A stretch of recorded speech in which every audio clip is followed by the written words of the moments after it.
Welcome to the Adopt Well podcast, where we discuss helpful topics for anyone touched by adoption. I'm your host, Macy Peralt, here with my co-host, friend, and fellow adoptive mama, Amy Bagwell. On today's episode, Amy and I are talking about waiting well. We know how hard the wait can be for hopeful adoptive parents. We've been there. It can be hard to balance the excitement with the unknown, but we hope to share some helpful tips and encouragement with you today. We're so glad you joined us for this conversation.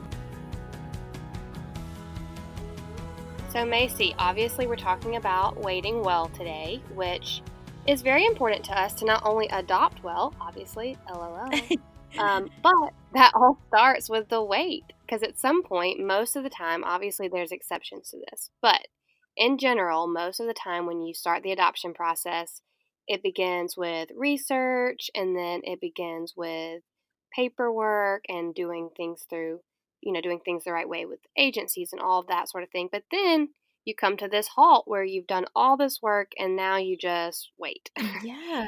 And I think a lot of times we talk about like how to find the right agency or how to make sure you're doing things ethically or doing your research. But then there's this big gray area of waiting before you actually adopt?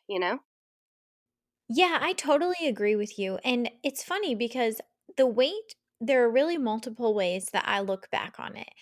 A lot of people obviously come to adoption after infertility. That's a part of a lot of people's stories. So, in a way, a lot of us had been waiting years to either be parents for the first time or, some people like me maybe went through secondary infertility. So, I already had a child, but we had been trying to grow our family for a couple of years. So, some people have already been waiting for 2, 5, 10 years before they even decide to jump into the adoption process. But then there's also that period where I know for me, when I was getting ready to do our home study, I had all that paperwork and fingerprinting, and it felt like there was so much I could do, which I loved because it was like we were working towards something. But then when all of that was done and we went active with our agency, there was nothing I could do. All I could do was just sit back and wait. And I think that's when it got really hard for me because you're told the national average is 2 years, and that's what the average, person will wait. But I know for me, I don't know about you, Amy, but I had seen so many people who were like, "Oh, the day after we went active, we got a call." And Right, I was right. like, "Oh, maybe that'll happen." And that made Or it you're really mm, hard for me to, yeah, like, yeah. yeah, You so you try to give it time and you try to be like, "Well, it's not about time." Like, and I know we've talked about this before, but this is just a side note, but just because an agency advertises a short wait time, that's not necessarily a good thing. right, Um, but eh it is understandable how in the moment you feel like that is a good thing if you Right, don't know any better, exactly, and which that's I kinda did where I not. was at.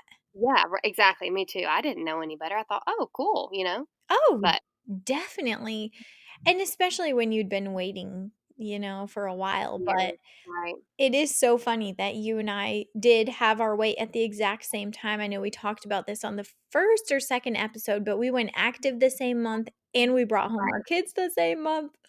It was crazy. I think it was April, so we went active in April. Does that sound right? Yes.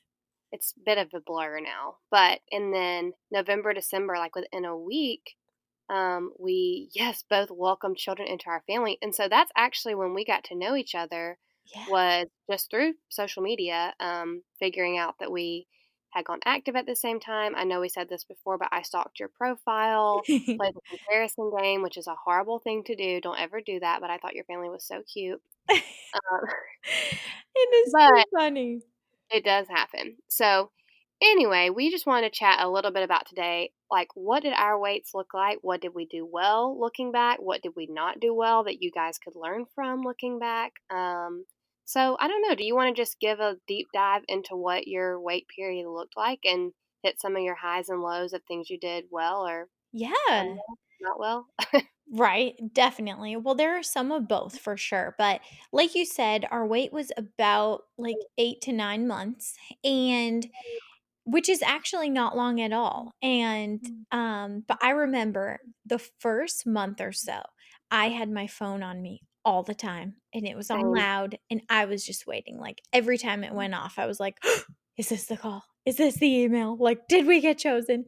And then a couple months went by, and I kinda chilled out a little bit, and, I would check my phone here and there, but nothing crazy, and it's funny, by the time our we actually got this call about our son, I actually had multiple missed calls from the agency because I hadn't even looked at my phone in hours because it had been 8 months, and I don't know, I was just it wasn't that I had given up hope, but I had just kinda chilled out like, "Well, it'll happen when it's Yeah. gonna happen," you know? Yeah.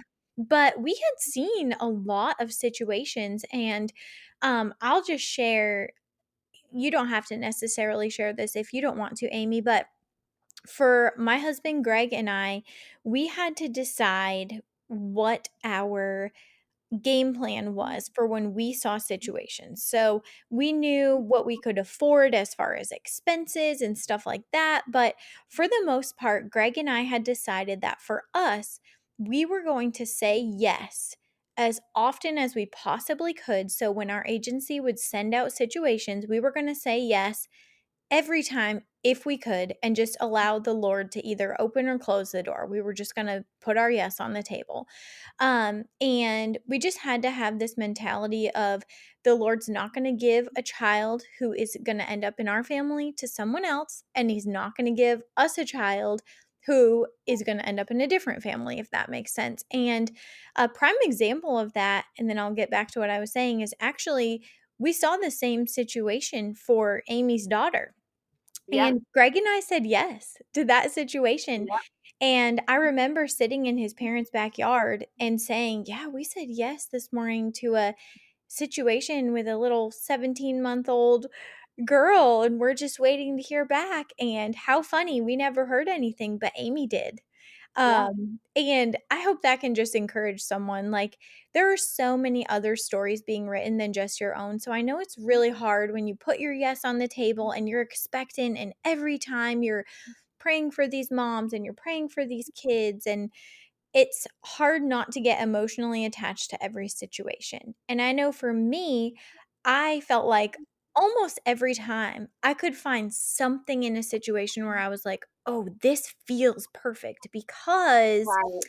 Right. whatever." Like, "Oh, we have the same favorite food, me and this expectant mom," or like, "Oh my word, they're Right. from where I'm from," or whatever. But it really it all works out sometimes differently than we think it will. But anyway, so we had decided we were just going to say yes, and there was only one situation that we said no to, and that was just because we quite literally felt like we could not handle it. And I'm not saying that everyone needs to say yes to everything by any means, because I think it's wise to know your limitations. If you don't feel like you're in the position where you can deal with special needs, or you cannot commit to the level of openness that an expectant mom wants, don't just say yes because you want to be a parent so bad. There are a lot of reasons why I think it is okay at times to not say yes to a situation, but that was just what we had decided to do. And so it was hard because it felt like we were saying yes pretty often and hearing no every time. Right. And so getting that message back, whether it be an hour later from our agency or 2 weeks later that said, "Hey, just wanted to update you. She chose another family." That was always, kinda cut like a knife, even though I Right. had peace with the fact that, good, this is her choice, I'm glad she made the choice she feels comfortable with. It was still hard because there did come a time where that fear started to creep in of, "What if we never get chosen?" Oh, Like, for sure.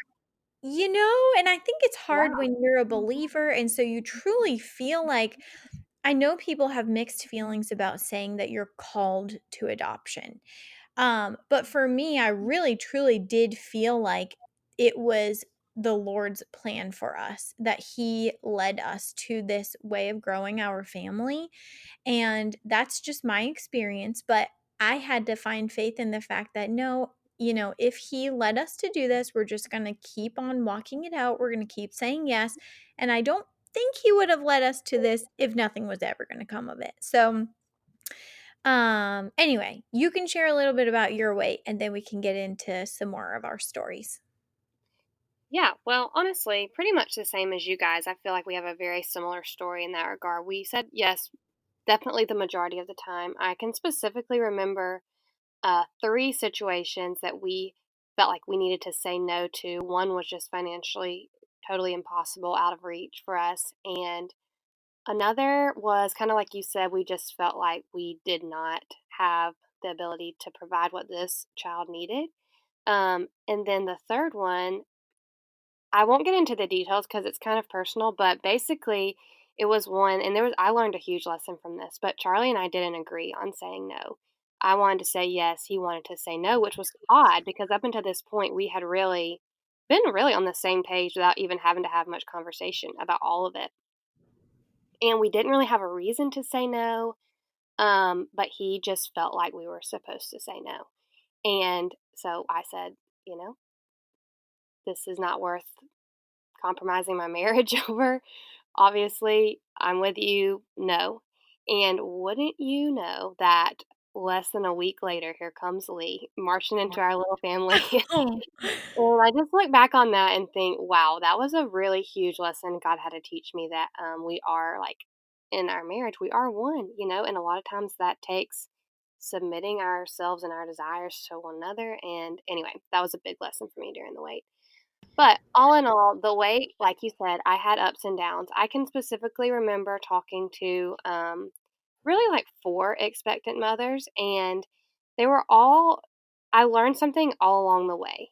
One that I specifically remember, we chatted with for a while, and then we never heard from her anymore, and the agency didn't hear from her, and that one was really hard for me because I assumed that she just decided to parent, but it was like it did it did hurt to a degree because it's like, man, we had built this relationship and then I don't hear from her anymore.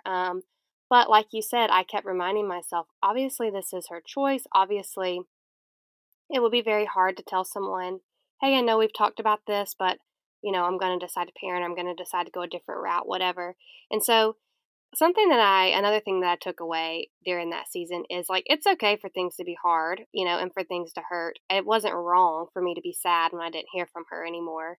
It would be wrong if I was sad that she didn't choose to place her baby or that she decided to parent. But yeah, I just remember the roller coaster of emotions. But I tried to look for nuggets of like, okay, what am I learning here to almost bring some purpose to this like weird season of life? I don't know. Does that make sense to you at all? Oh, yeah, that totally makes sense. And I think that it's a beautiful thing when you can find the lessons in it. I know it softened me a lot as a person because Oh, I for was like, sure. yeah, you just see these situations and they just break your heart. And Right. so it's like if a mom can figure out how to parent, whether that be before or after she's chosen a family, that's a beautiful thing almost every single time. Right. And, you just, I don't know, it's so hard, but there are so many lessons to be learned. And it is hard when you're getting your hopes up and then maybe your hopes are let down. And again, like Amy said, it's only about your personal situation. It's not like you're devastated because someone chose to parent or because she chose a different family. It's just hard when you're like, okay, back to the weight, back to square one. That's what I think is hard about it. But I just had to continually remind myself over and over again that my story was not the only one being written. There were other waiting families, these children that were perhaps maybe going to get adopted, and especially these expectant moms and sometimes dads and families who were trying to decide what was best. Like, this was about so much more than just a child joining our family. And that really helped make my wait so much easier. Whenever it would get really hard, I would just try to take my eyes off of myself and my own desires and just have a much bigger picture, and it helped so much. Yeah, honestly, totally agree. That's kind of what I was mentioning earlier, where I was saying like when you when I tried to learn something from each situation and each like roller coaster up and roller coaster down, it like almost brought some purpose to it, which made it a little easier. Even though that might sound strange, that was helpful for me. But we did want to switch gears a bit and talk about what some practical things were maybe that we could do while we wait. Things that we did well, things that we didn't do well. Macy and I are a little different in this regard because prior to our adoption, we did not have children. So, a little peek into our story again is we started trying to grow our family in 2012. So, that was about 7 years ago now. I stopped taking birth control. We didn't know if we were going to adopt or have kids biologically. We had talked about both options before ever coming off birth control. But after a season of infertility, and we learned we had unexplained infertility, which we can get into that a little later too if you want. But we decided that we felt like we didn't need to pursue any additional fertility treatments, that adoption was right for us. So we didn't have children or anything. And something that I think was good that we did was we tried to invest in our marriage during the wait because we knew this was like our last season of just he and I. So it's really hard when you're pinching every penny saving for an adoption because it's obviously very expensive and it's easy to get focused on saving, saving, saving, especially if you're like Charlie and I. But it's really important to still make time for date nights, even if they're really simple, because there are things that obviously you guys know if you have children that, and Macy, you definitely know because you have 4 children. But once a child joins your family, there's some things that gets harder, like a spur of the moment trip. Not saying you can't do them, they just become more difficult. So Charlie and I were able to take some fun weekend trips, go out to eat at a new place, stay out late.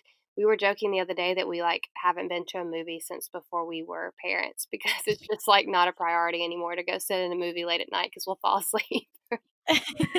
But there are things like that that we could do then. So we would go out to eat, go try new places, take our dog on a little adventure after work because we knew and we hoped that our time doing a lot of these things was limited. And not that it wouldn't be as fun when we had a child, it would just look different. So I know that that way, a lot of times, like we said, especially if there are things that come up that you don't always agree on, it can really be a strain on your marriage or it can make it stronger. But ultimately, a child deserves to come into a healthy of a family as they can.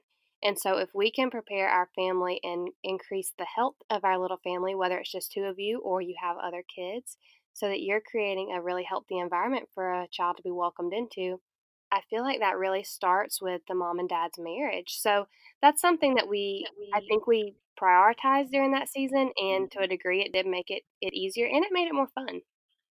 Yeah, definitely. I think that's great advice. And just listening to you say that, it reminds me of some advice that we got, which was don't put your life on hold. And it's Yeah. really hard not to, especially like you said, if you're pinching every penny and you're saving every penny. And obviously, if you're fundraising, it might not be the best time to go on a tropical vacation, but you really, I mean, it really could be years. Yeah. And so it does not make sense to live life in limbo for years and years. Don't waste the days that you have right now because, like you said, once a child joins your family, things are going to change. So, yeah, I think that's great advice. I know that Amy, like you said, you experienced infertility, and that was a part of my story as well, secondary infertility. And one thing that was really important to me was to make sure that I had handled my own grief before I pursued adoption. It's not something that you just get over. Yeah. That's not what we mean when we say grieve your infertility, but just making sure that I had faced it head on, that I had acknowledged how hard it was, and that I didn't really expect this child to come in and fill a void in any way. And it's hard because oftentimes people come to adoption from a background of infertility, but you do have to kind of still separate it if you're going to do adoption well, in my opinion. There's no shame in admitting that things are hard or going to therapy or doing whatever you have to do to deal with that, I think is wise to do. And there's no shame in asking for help. And there's no shame in taking time to grieve things either. So I know your situation was a little bit different, but what did grieving infertility look like for you? Yeah, I feel like infertility is one of those things like adoption where every story is different. And so we had an interesting I don't know, roller coaster, I guess is a good thing to say, with infertility, where we never did get an explanation to why we are experiencing infertility. So everything looks great on paper. This is a little low here, that can be better here, but all in all, everything's normal. So for me, honestly, I got to a point where we were looking into adoption and fertility stuff at the same time, and really just trying to we knew I felt strongly that we were supposed to be parents. I felt like God had, like you mentioned earlier, I feel like that God told me that I was going to be a mother. And I didn't need to force it into happening, but I just needed to be open into however it was coming. You know what I mean? Um, Yeah.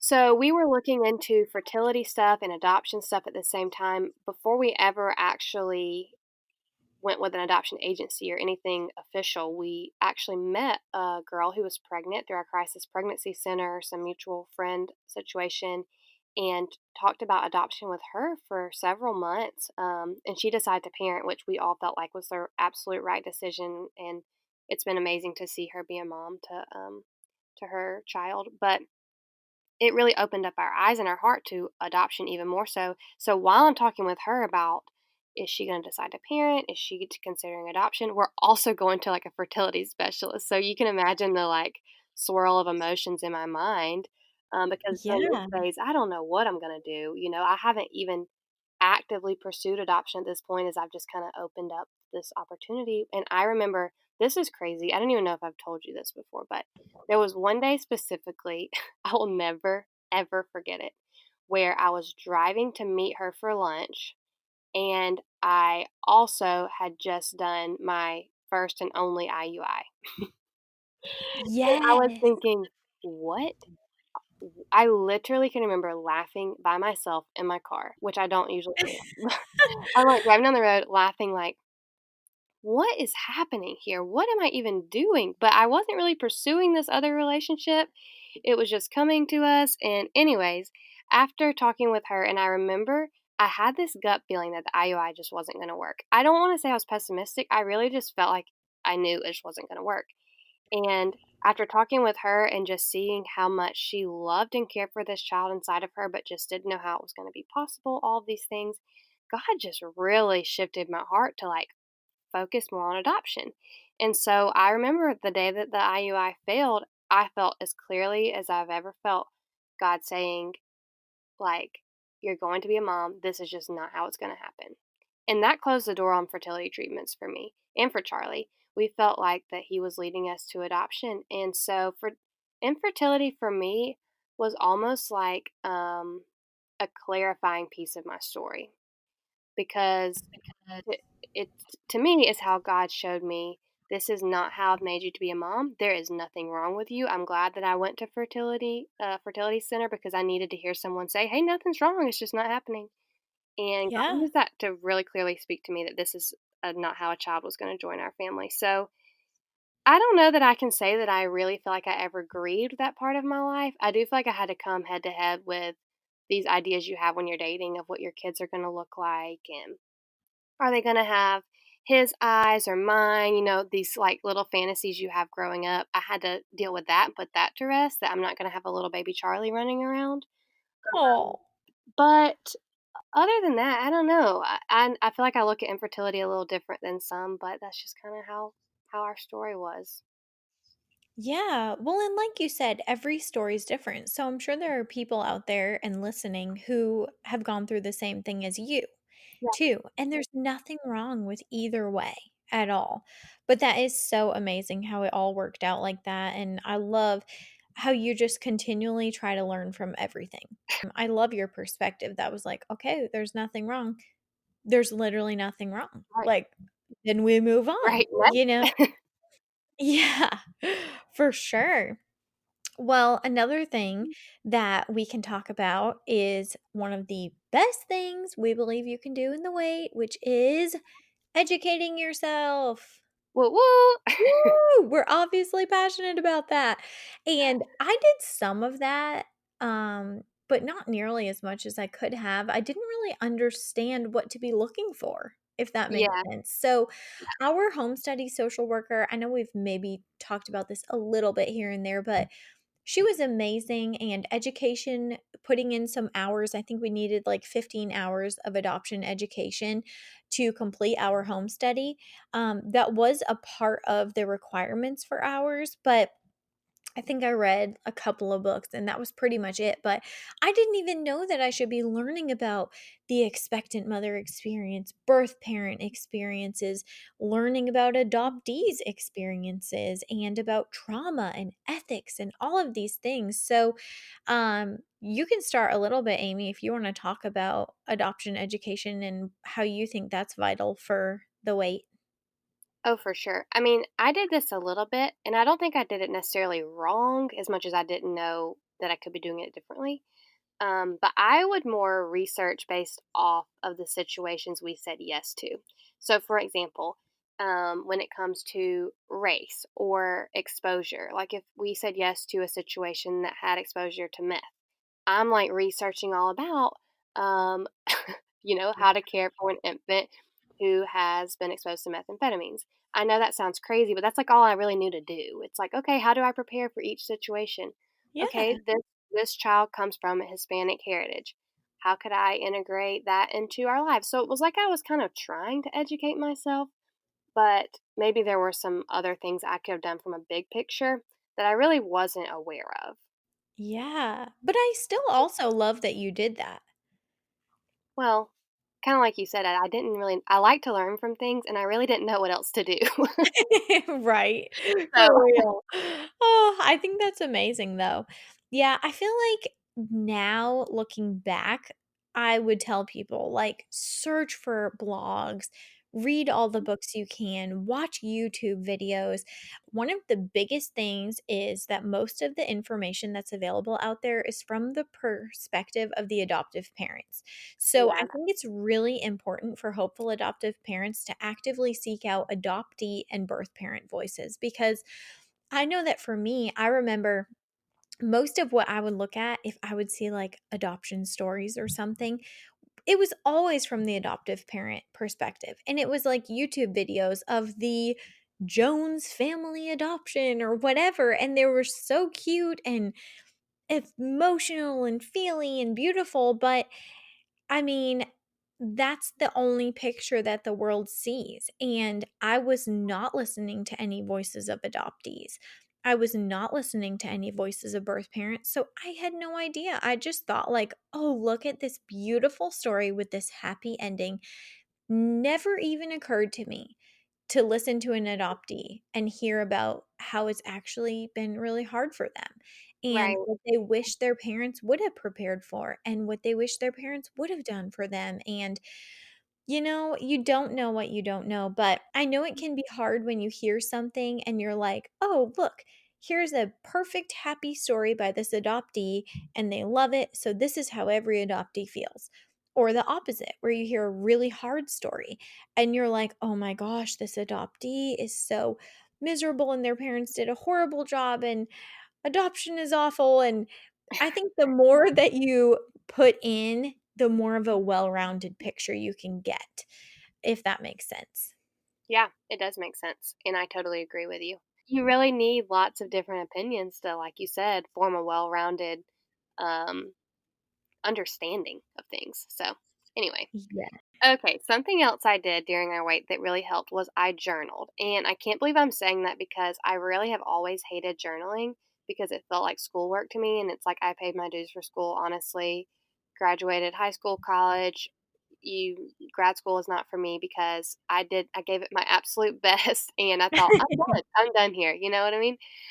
Also a fun fact about me, I majored in Spanish. Bet you didn't know that. OMG, I did Yeah, not know that. Spanish and PR, so here I am. Not Winning. not not using it like I should. But anyway, um, journaling really saved me during that season because from the first moment I thought we might adopt a child, I like started writing down everything because I remember thinking, "Wow, if this actually happens, like I want him to know about his story." And so I just unintentionally started writing down little details like things I knew about the situation, a conversation I'd had with the expectant mom, how I was feeling about it. And it was almost like I became like I was doing journalism. Do you know what I mean? Like I was compiling a story. But it Yeah. really helped me because I almost used it as a place to vent, like the roller coasters, the ups and downs. So even though like I was obviously letting Charlie in and my friends in on what was going on, it didn't it allowed me to not have like a repetitive rant because I needed to get some stuff out of my brain. And I don't know if you're like that at all, but it's like until I can process something, I just talk about it. And Oh, so yeah. for that season, I would talk about it and then I would just write it down and it's like, okay, I can release that part from my brain now because it's written down and locked away somewhere. So then I just started writing about things, every situation. I wrote things I was praying for those babies. I wrote about Charlie's job and us moving. I just kind of expanded all the things I was thinking about in my mind, and it really allowed me to have a more peaceful mindset because I didn't have to hold on to those things in my headspace and obsess over how I was thinking about them. And I also knew I wasn't going to necessarily forget about them. So I would Yeah. encourage you just to write things down that you know about certain situations and know that you you may never have to reference those things again. But if you want to, they're there. And now when, our daughter grows up, she can look back on my journal and not only read about things that I was thinking about her and praying for her and learned about her, but 4 or 5 other babies that came before her that I was praying for and talking with their moms along the way, which is really kind of all a part of the story that led to her. Yeah, that is so true. I think that journaling really does help so much, and even a lot of therapists I know have their clients, patients, I don't know what you call it, both, um, journal. I think it's very therapeutic, and I think it helps a lot, for sure. There's your free counseling moment of the day. Oh, yeah, Counselor Amy. I like it.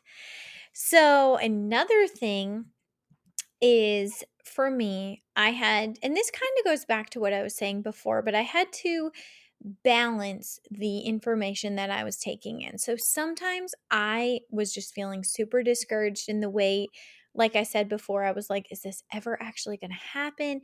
And in those times, it really helped me to seek out stories that were just filled with hope, kind of those happy ending, even though obviously we know it's not the end, but you know what I'm saying, Right, types of stories. And there's nothing wrong with that. Like sometimes you just got to, um, help yourself believe again when you're feeling down. But there were also a lot more times where I forced myself to lean into the uncomfortable things and to learn about hard topics like trauma, like the post adoption grief that birth parents face, and even some of the really ugly ethics issues that are happening today in the adoption world. And it's so hard to lean into the uncomfortable stuff. But since we as adoptive parents are the privileged one in the triad, we have the ability to stick our heads in the sand and to essentially ignore all of this hard stuff if we want to. But I had to realize that I was tempted to do that because it was painful for me, but that would be selfish. I would just be doing my future child and their birth family a disservice if I did that. So, like we said before, the world obviously paints this picture that adoption is all sunshine and rainbows and happy endings, but we get messages all the time on the Adopt Well account, mostly from hopeful adoptive parents, and they're asking, can't we just focus on the positive? Can't you just post happy adoption stories? And I have a lot of thoughts about this, but the biggest one would be that we'd also be doing a disservice to hopeful adoptive parents because then you don't know what you're walking into.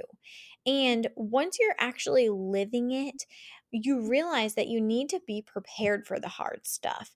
And Amy, you kind of mentioned this on our last episode, but even if all you ever think about is how you're so excited for the day when your child is born, or if they're older you get to go meet them and it's going to be this beautiful moment, and it is beautiful in so many ways, but then the grief of the fact that, like, oh my word, this child's joining my family but they're being severed from their first family, right, or oh my word, like, this baby's coming into my arms and my longing is being fulfilled, but look across the room at this other mother who's having her heart broken.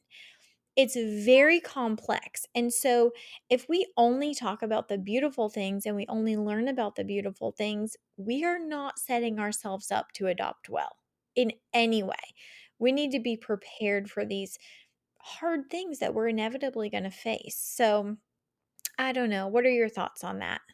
I mean, yeah, and I feel like we both mentioned this earlier, but I really didn't even know that that was something I needed to be learning about for a while, you know? I just because so much of what you do see is from the adoptive parent perspective and it's like a happy story that a lot of times you don't really see the other side of it, but then and that happened to me that I was just totally confused and shocked by my emotions when Lee joined our family because I was so happy, but I was so sad and I didn't know how to handle it. So I would say, yes, agree 100% to educate yourself on all the perspectives and not that you're ever going to be fully prepared for that feeling of holding your child for the first time, but you can at least not be like, what's the word? Like, sideswiped by it. I don't know. Yeah. uh, but yeah, and kind of on that note, I would say to find community in real life too. People that have walked this road before, um, who can share their experience in real life and have face to face conversations about it. Because even though we're big fans of online community and learning from one another here on podcasts or Instagram or Facebook or anything, um, it can feel really lonely when you're doing that by yourself or just looking at a computer screen, you know?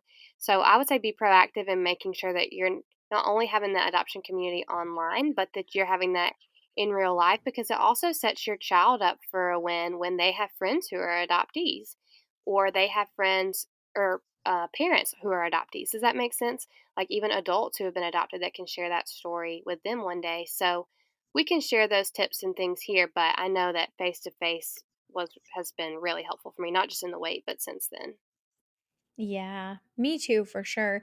Even Amy and I went to an adoptive mom's retreat a few months back. It's actually been like a while, Yeah. but wow, time flies. But it was amazing Yeah. just to be with 20 people who totally understood just everything we were going through. All of our stories were different, but there was just this beautiful, like, we just got each other. And it was so much better than just the internet. Yeah. It was so much better.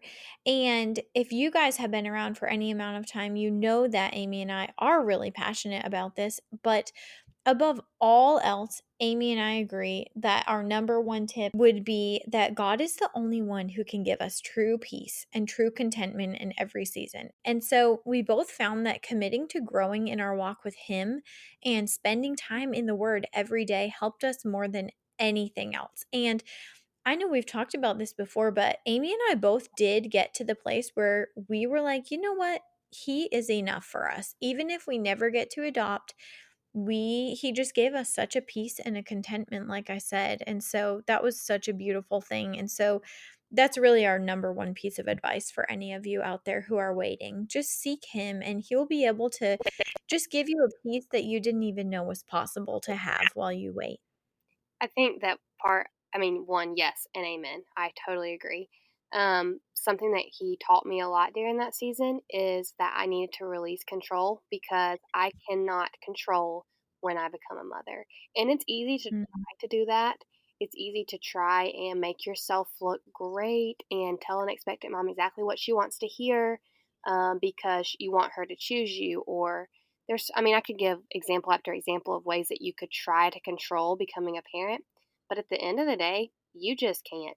I had to get to a point where I chose to release the attempt to control because it's so easy to do. It's an easy way to fill your time. But I got to the point, like you said, where I realized that God was the only one writing this story, and me trying to take that pen out of his hand was doing neither one of us any good. Um, Yeah. and I think part of if you are, especially if you've walked through infertility, it can be hard, whether you want to admit it or not, it can be hard to watch other people have babies or adopt or all of these things because it feels like, why did I do something wrong? Why are they getting kids and I'm not, you know? And Mm. something that God really, really encouraged me to do, and I can say that I did and helped me a ton, was celebrating with others. Because He refined my heart so much during that wait to genuinely celebrate with my friends when they got pregnant or had a baby or brought a baby home from adoption. Um, And I got to a point where I ended up loving to go to baby showers, taking them a meal, buying cute baby gifts because although it was hard, it was like I realized that every kid really is a miracle. Truly. If you Yes. know anything about how a baby is formed in the womb, it is a miracle, the way that it all comes together. And so I thought, you know what? I can either celebrate this miracle, recognize it as a miracle, or I can become jealous and bitter. And that's not a good look, you know? So I chose to celebrate my friends, celebrate their babies, and release that control because it was only making me bitter and jealous. And honestly, it was a big life lesson for me that I think that he intentionally worked on shaping my heart in that regard before I became a mom. Yeah, I think everything you said is so true, and it always seems to come back to just taking your eyes off of yourself, but seeing the beautiful things that are happening for others around you and just appreciating them for what they are. And just to end on an encouraging note, I would say for me, one of the biggest things that comes to mind when I think of the wait is just that it was so worth it. I mean, everyone tells you, oh, it'll be worth the wait, worth the wait. We hear that all the time. And I know I would have people who would be waiting alongside us and then they would adopt and they'd be like, oh, it all makes sense now and it was so worth it and da da da. And I did find some encouragement in that for sure. But I also remember being like, well, that's easy for you to say because Right. now your arms are full, like, But for real, I mean, I would wait the same amount, 5 years, 10 years. I would wait a lifetime for my son Judah. Every no, every setback, every time we got our hopes up and we were disappointed, it was so worth walking through to be able to have the honor of being his mother and being his family and watching him grow up. And I just would, encourage anyone who's listening who's in the wait. I know it's so hard, but just hang in there. It's so worth it. Amen, sister. Well, friends, we're so glad you joined us for another episode. We hope this has been helpful for you, and we'd be honored if you'd leave us an honest review before you go. You can find us on social media at AdoptWell and check out our website at www.adoptwell.com. We look forward to spending more time with you in the future as we all learn together how we can adopt well.